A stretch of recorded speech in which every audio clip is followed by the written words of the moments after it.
menyebarkan pemahaman dan penerapan pengalaman budaya positif di kelas saya.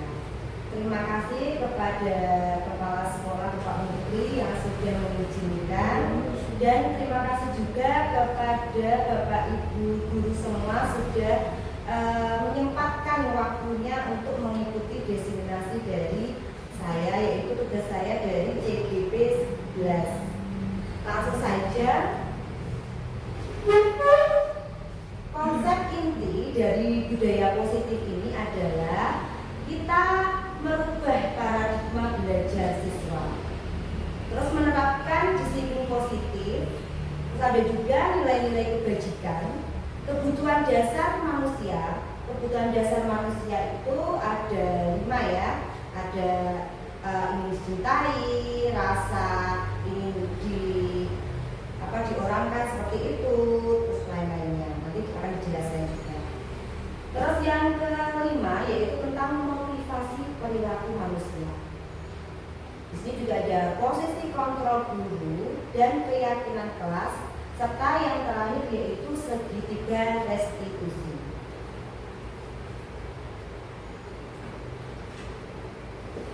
Pembelajaran dan paradigma baru. Pembelajaran dengan paradigma baru ini merupakan pembelajaran yang dirancang berdasarkan prinsip pembelajaran berdiferensiasi. Berdiferensiasi ini memberikan kebebasan atau memberikan fasilitas kepada murid dengan berbagai macam sesuai dengan gaya belajarnya. Ada 3 gaya belajar, yaitu gaya belajar visual, audio, dan kinestetik. Sehingga para peserta didik belajar sesuai kebutuhannya. Selain gaya belajarnya, mereka juga sesuai dengan kebutuhan dan kemampuan anak. Misalkan anak belum mampu untuk mempelajari perkalian, ya jangan perkalian dulu, tapi sebelum perkalian misalkan tambah-tambahan itu dulu dituntaskan. Jadi jangan langsung lompat ke perkalian. Sehingga para peserta didik ini belajar sesuai kebutuhannya berdasarkan tahapan perkembangannya sesuai teori psikologi modern untuk mewujudkan profil pelajar Pancasila.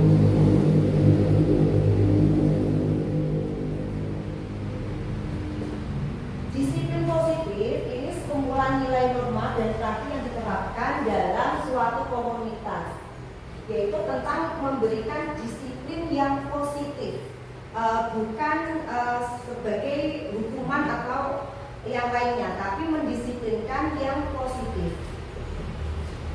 Yang kedua yaitu sebagai pendidik, tujuan kita menciptakan anak yang memiliki disiplin diri sehingga mereka bisa berperilaku dengan mengacu pada nilai-nilai kebajikan universal dan memiliki motivasi intrinsik dan eksplisit. Jadi selain dari Bapak Ibu guru, anak-anak itu juga ditumbuhkan atau dikembangkan motivasi intrinsiknya, yaitu dalam dirinya bahwa mereka mau belajar, kebutuhannya untuk belajar, kebutuhannya untuk disiplin dan sebagainya. Disiplin positif merupakan salah satu cara penerapan disiplin yang bertujuan untuk menumbuhkan kesadaran serta memberdayakan anak untuk melakukan sesuatu tanpa sombongan, ancaman maupun hukuman. Oke, di sini anak-anak tanpa adanya hadiah atau ancaman, misalkan seperti ini. Ayo nanti kalau kamu nggak kerjakan ini, nanti kamu dihukum dan sebagainya.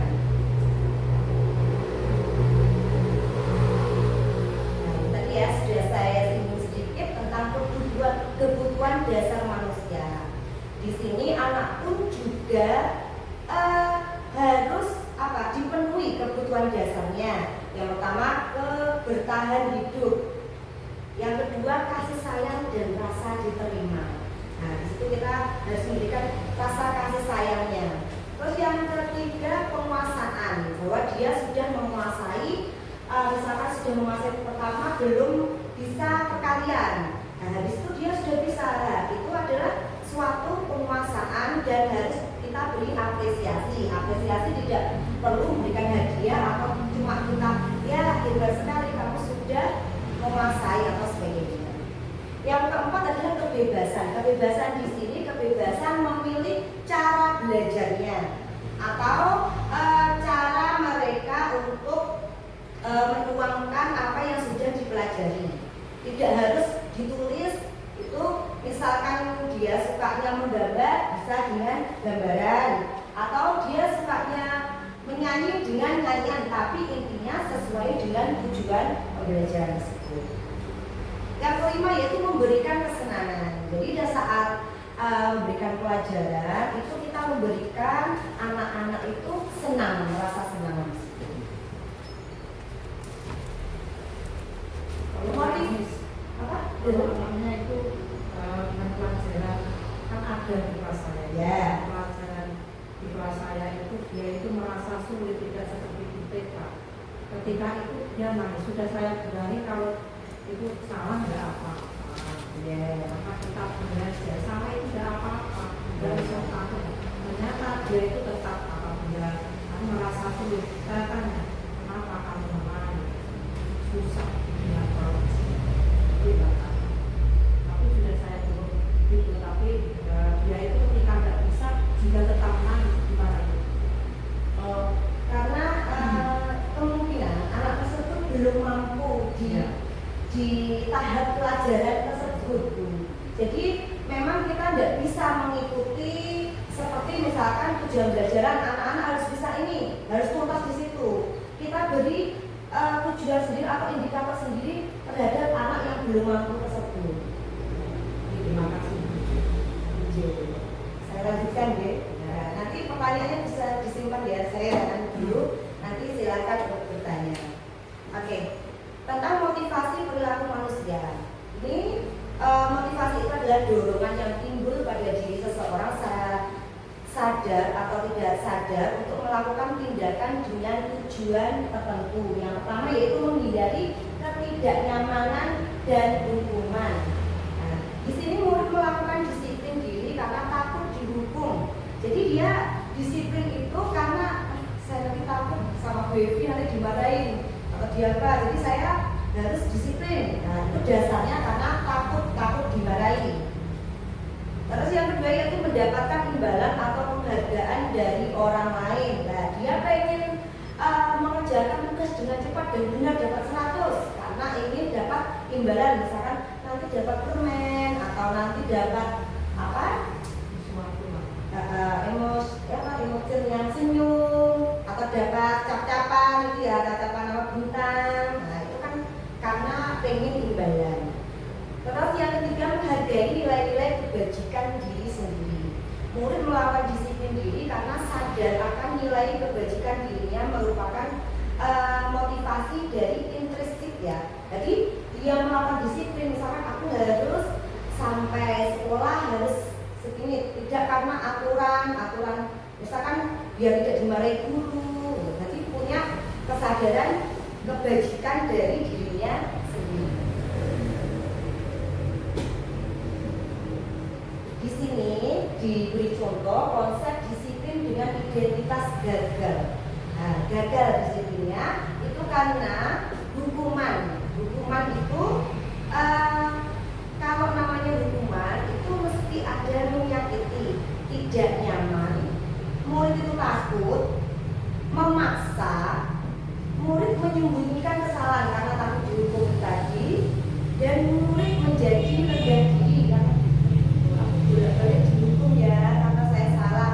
Nah, itu karena itu melakukan konsep disiplin yang gagal. Terus yang kedua yaitu dengan penghargaan.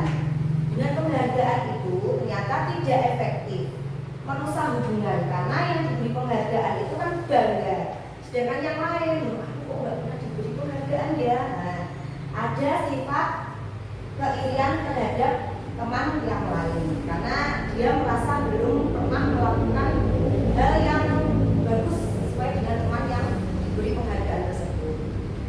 Yang ketiga yaitu mematikan kreativitas. Nah, jadi sangat mematikan kreativitas karena apa yang diinginkan adalah penghargaannya. itu. Yang selanjutnya menghukum dengan sistem ranking. Jadi kenapa sekarang tidak diadakan ranking? Karena dengan adanya ranking itu sama dengan menghukum. Misalkan menghukumnya begini. Biasanya ranking 1, akhirnya dia nggak tahu kenapa langsung ranking 2 atau langsung ranking 5. Nah itu kan dia merasa terhukum di situ. Terus yang ketiga yaitu merampas hak menghargai dirinya.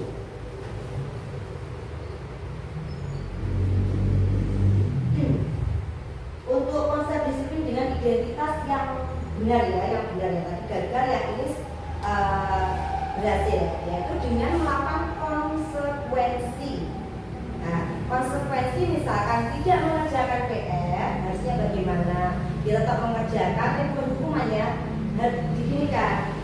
Gimana kamu nggak mengerjakan PR? Jadi gimana harusnya? Mengerjakan PR Bu, mengerjakan PR-nya sekarang atau nanti? Jadi kalau dia memilih waktu istirahat, dia sudah berarti itu adalah konsekuensi karena tidak mengerjakan PR. Terus perlu monitoring keberlanjutan. Murid menghargai keteraturan. Dengan konsekuensi murid menjadi menghargai peraturan. Yang terakhir yaitu kehilangan waktu untuk merenungi kesalahan. Untuk konsekuensi. Untuk restitusi, dengan adanya restitusi itu murid bertanggung jawab untuk perilakunya. Yang kedua, fokus pada pemecahan masalah jangka panjang. Karena dengan restitusi itu murid dipanggil, terus misalkan tidak memakai seragam lengkap, misalkan atribut lengkap saat upacara, ditanya kenapa kamu kok tidak memakai ini? Nah kalau seperti ini bagaimana? Harusnya seperti apa? Jadi kita menawarkan kepada siswa. Murid menghormati dirinya dengan orang lain.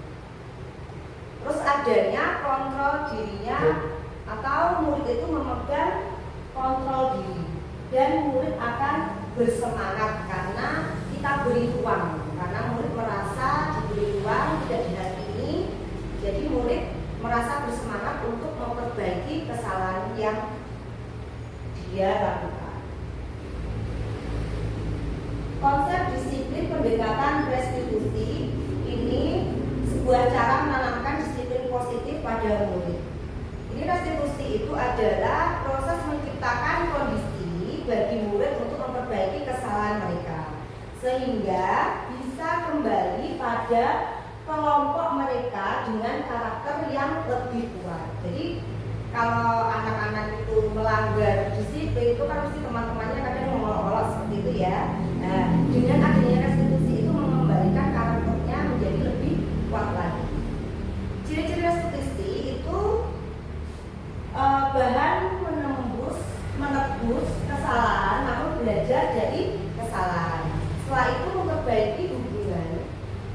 Yang ketiga yaitu tawarkan, bukan dipaksa. Misalkan ada penawaran-penawaran, misalkan anak saat diberi tugas, misalkan tugas membuat kanva di HP. Nah, setelah selesai, teman-temannya belum selesai, dia malah main HP sendiri. Nah, ditawarkan, bagaimana kalau seperti itu, kamu nanti merasa rugi apa enggak, dan sebagainya. Menuntut untuk dilihat ke dalam dirinya. Yang ketiga itu mencari kebutuhan dasar yang mendasari tindakan, fokus pada karakter, menguatkan dan fokus pada solusi. Jadi di sini fokus pada karakter dan pada solusi. Nanti solusinya seperti apa?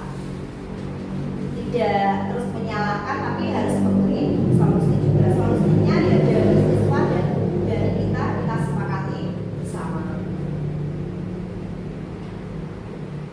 Contoh penerapan 5 posisi kontrol pada kasus siswa tidak memakai atribut lengkap saat upacara bendera.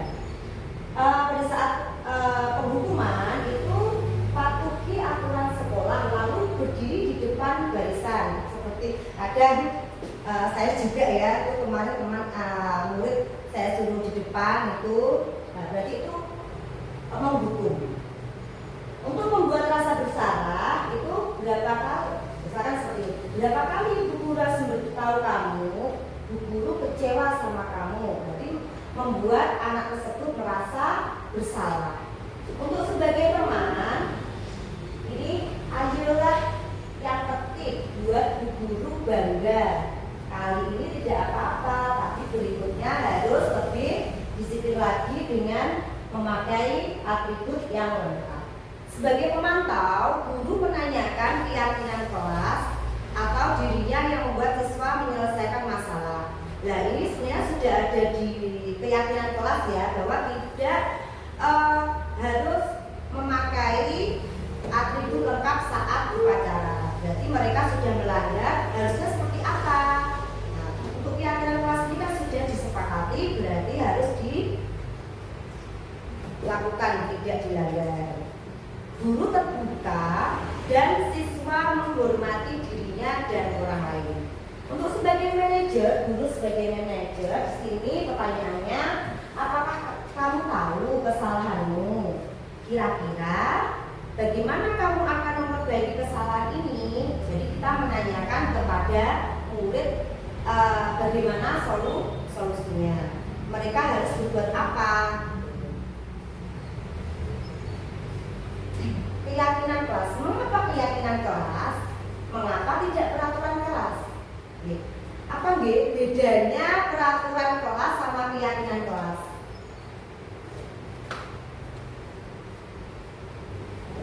Kalau peraturan kelas itu bagaimana? Lebih memaksa ya, memaksa atau menggunakan kalimat negatif, misalkan jangan buang sampah sembarangan, jangan gaduh saat pelajaran dan sebagainya. Sedangkan kalau keyakinan kelas itu diyakini semua kelas yang membuat juga seluruh anak-anak dan kita sebagai guru. Terus kalimatnya positif, misalkan buanglah sampah pada tempatnya. Itu kalau keyakinan kelas. Kalau peraturan lebih ke jangan. Nah, ini adalah kegiatan membuat keyakinan kelas di kelas 4. Ya, ini anak-anak yang membuat sendiri. Ini ada mengerjakan PR, terus datang tepat waktu, piket datang tepat waktu dan sebagainya. Nah, di sini ada segitiga restitusi. Restitusi tadi yaitu memvalidasi tindakan yang salah. Nah, misalkan dia melakukan kesalahan, tidak mengerjakan PR. Apakah benar kamu tidak mengerjakan PR? Kenapa kok nggak mengerjakan? Terus menanyakan keyakinan kelas. Apakah tidak mengerjakan PR itu melanggar keyakinan kelas? Terus menstabilkan identitas. Seharusnya bagaimana biar kamu bisa mengerjakan PR? Misalkan tadi tidak mengerjakan PR karena asik nonton TV. Harusnya seperti apa dan sebagainya. Ini dari budaya positif yang sudah saya lakukan di kelas. Mungkin dari pemaparan dari saya ada yang ditanyakan. Bu Marianto mungkin ada pertanyaan lain selain tadi. Sudah. Soal sudah ya. Mungkin mau bertanya. Tidak bertanya tapi mengapresiasi untuk kegiatan destinasi kreatif bagus, Bapak pahami, semoga juga bisa diimplementasikan di kelas yang lain. Terima kasih.